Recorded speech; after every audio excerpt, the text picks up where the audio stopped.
పనిచేస్తూ ఉంది. మీరు పేదలకు కూడు గుడ్డ నీడ కల్పించాలని ఇందిరమ్మ చెప్తే ఇందిరమ్మ రాజ్యం అని చెప్పుకునే మీరు పేదల యొక్క వాళ్ళ కూడును గూడును మీరు ఇవాళ దూరం చేసేటువంటి ప్రయత్నం ఏదైతే చేస్తున్నారో దాన్ని మానుకోవాల్సినటువంటి బాధ్యత ఇవాళ కాంగ్రెస్ పార్టీ మీద ఉంది. రాహుల్ గాంధీ గారు బుల్డోజ్ రాజ్యానికి మేము వ్యతిరేకమని, బుల్డోజ్ రాజ్యం పోవాలని గంభీరమైన ఉపన్యాసాలు రాహుల్ గాంధీ గారు ఇస్తూ ఉన్నారు. మరి ఇక్కడ ఈ తెలంగాణలో హైదరాబాద్లో బుల్డోజర్ రాజ్యమే నడుస్తూ ఉంది. రాహుల్ గాంధీ గారికి మేము విజ్ఞప్తి చేస్తూ ఉన్నాం, వెంటనే బుల్డోజ్ రాజ్యాన్ని ఆపండి, బలవంతపు కూల్చివేతలు ఆపండి. ఇవాళ రాష్ట్రంలో అనేక సమస్యలు ఉన్నాయి. రాష్ట్రంలో పేదలందరూ కూడా ఎన్నో ఇబ్బందులతో ఉన్నారు. రైతులకు ఇప్పటిదాకా రైతు బంధు డబ్బులు పడలేదని లక్షలాది మంది రైతులు ఎదురు చూస్తూ ఉన్నారు. ముఖ్యమంత్రి ఏమంటుండు, డబ్బులు లేవు రైతు బంధు వేయడానికి అంటున్నాడు. రుణమాఫీ చేయడానికి డబ్బులు లేవంటున్నాడు ముఖ్యమంత్రి గారు. 100 రోజుల్లో 4000 పెన్షన్ ఇస్తా అన్నాడు. 4000 పెన్షన్కు డబ్బులు లేవంటున్నాడు ముఖ్యమంత్రి గారు.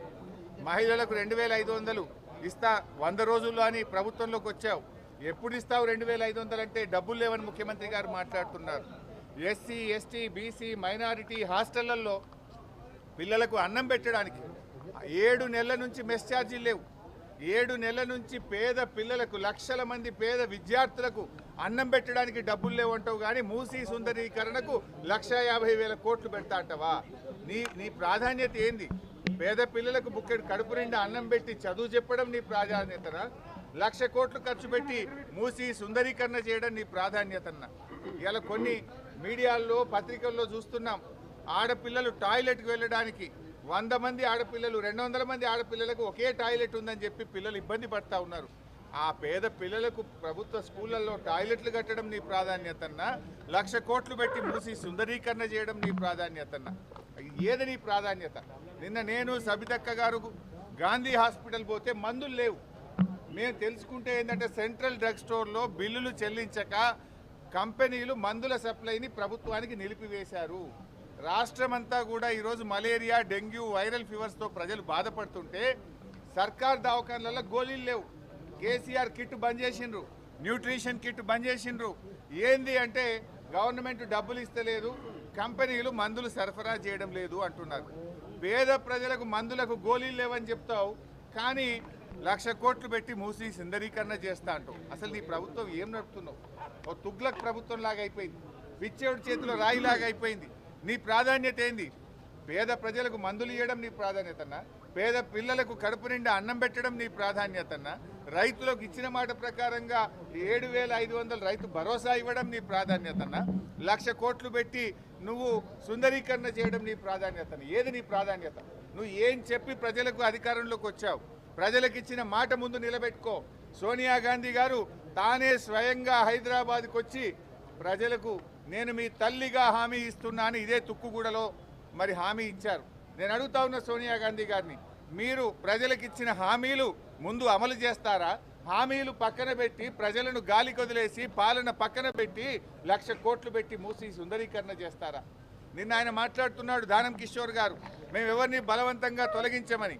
మరి ఎందుకు డబుల్ బెడ్రూమ్ ఇల్లు ఇచ్చి బలవంతంగా మీరు వెళ్తారా వెళ్ళరా మెడ మీద కత్తి పెడుతున్నారు? ఎందుకు నంబరింగ్ చేస్తూ ఉన్నారు? డ్రోన్లు పెట్టి ఎందుకు మీరు పైనుంచి FTL డిసైడ్ చేస్తున్నారు? ఆ FTL కానీ బఫర్ కూడా ఒక్కొక్క చోట ఒక్కొక్క రకంగా పెడుతున్నారు.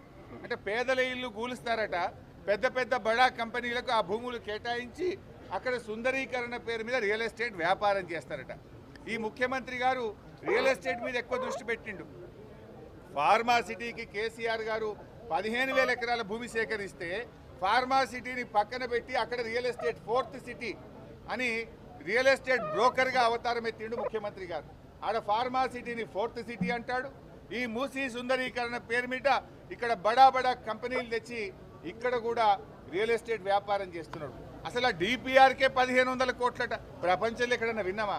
ప్రాజెక్టుకు 1,500 కోట్లంటే విన్నాం, కానీ మూసీ ప్రాజెక్టు DPRకే 1,500 కోట్లు పెట్టి DPR చేయిస్తాడట. అంటే నువ్వు 1,500 కోట్లు పెట్టి DPR చేయిస్తా అంటున్నావు, కనీసం 150 కోట్లు పెట్టి పేద పిల్లలకు మందులు ఇవ్వడం చేత కాదా? పేద ప్రజలకు ప్రభుత్వ దవాఖానలో మందులు ఇవ్వడం మీద ఎందుకు దృష్టి పెట్టావు? నువ్వు SC ST BC హాస్టల్లో అన్నం పెట్టడం మీద ఎందుకు ఆలోచించావు? ఇవాళ 9th 10th ప్రభుత్వ స్కూళ్ళల్లో 9వ తరగతి 10వ తరగతి చదివే పిల్లలకు 7 నెలల నుంచి మధ్యాహ్న భోజనం యొక్క బిల్లులు రాక అన్నం పెట్టుడు కూడా ఇబ్బంది అవుతా ఉంది. ఈ సమస్యలన్నీ పక్కన పెట్టి ఈ సుందరీకరణ పేరు మీద ప్రజలను ఉసురు పోసుకోవద్దు, గోసబెట్టద్దు. ఇప్పటికైనా దీన్ని మానుకోండి. ప్రజలు స్వచ్ఛందంగా ఎవరైనా ముందుకు వస్తే తీసుకోవాలి తప్ప బలవంతంగా పోయి మార్కింగులు చేసుడు, ప్రజల్ని ఇబ్బంది పెట్టే కార్యక్రమం చేయకండి. ఒకవేళ నువ్వు మూసి సుందరీకరణ చేయాలనుకుంటే ఉన్న దాంట్లో చేయి. మా ప్రభుత్వం ఉండగా 32 ఎస్టీపీలు ఆనాడు కేటీఆర్ గారు మున్సిపల్ మినిస్టర్గా 32 ఎస్టీపీలు కట్టి మూసీలోకి మురికి నీరు రాకుండా మేము ప్రారంభించాం కదా. అవి దాదాపు పూర్తవుతా ఉన్నాయి. ఇంకా కొంచెం బ్యాలెన్స్ వర్క్ ఉంది, దాన్ని పూర్తి చేయి. మూసీలో మురికి నీరు రాకుండా చేయి. మూసీలోకి ఇవాళ ఎక్కడి నుంచి గోదావరి నీరు తెస్తావు నువ్వు? కేసీఆర్ కట్టించిన కాళేశ్వరం ప్రాజెక్టు నుంచి మూసీకి నువ్వు మంచినీళ్ళు తెస్తా, గోదావరి నీళ్ళు తెస్తా అంటున్నావు. కాళేశ్వరం దండగంటావు, కాళేశ్వరం కూలిపోయిందంటావు. నిన్నేమంటాడు దానం కిషోర్? వారం రోజుల్లో టెండర్ పిలుస్తున్నాం, 5,000 కోట్లు శాంక్షన్